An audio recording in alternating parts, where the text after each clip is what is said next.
The Night Before Christmas is one of the most iconic holiday poems in existence, and it was published on this day in 1823. One America's Cramer shares the poem's original title and why the author chose to remain anonymous for years. 'Twas the night before Christmas, and all through the house, not a creature was stirring, not even a mouse. Those are the first two lines of a Christmas poem many Americans will surely recognize, but when The Night Before Christmas was first published, it had a different title and an anonymous author. While authorship is still a topic of debate, the most widely accepted version goes like this. Clement Clark Moore, a writer and professor of ancient languages, was traveling on a sleigh when the idea came to him.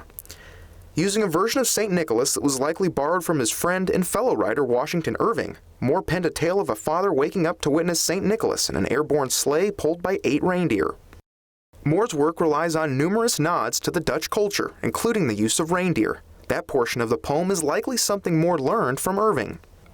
But Moore's vision of St. Nick is the one that's still most widely seen in popular culture today, noting, quote, "His cheeks were like roses, his nose like a cherry, his droll little mouth was drawn up like a bow, and the beard of his chin was as white as snow. He had a broad face and a little round belly, that shook when he laughed like a bowl full of jelly."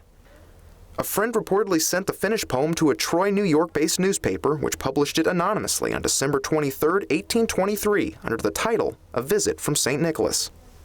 By 1837, the poem was officially attributed in print to Moore, while Moore himself finally claimed authorship in 1844, noting that his children, the reason he wrote the poem in the first place, urged him to reveal himself as the author. Moore blamed the delay on his standing as a serious literary professor and not wanting to damage his professional reputation. But that reputation has only grown over the years, while some contend that Henry Livingston, a distant relative of Moore's wife, actually wrote the poem. Regardless of the true author, only 4 handwritten copies of the poem exist. The only one that's not in a museum sold 9 years ago this month for $280,000. It's a historically significant figure that would probably fill the author with delight. But as his poem concludes, Merry Christmas to all, and to all a good night. Cramer, One America News.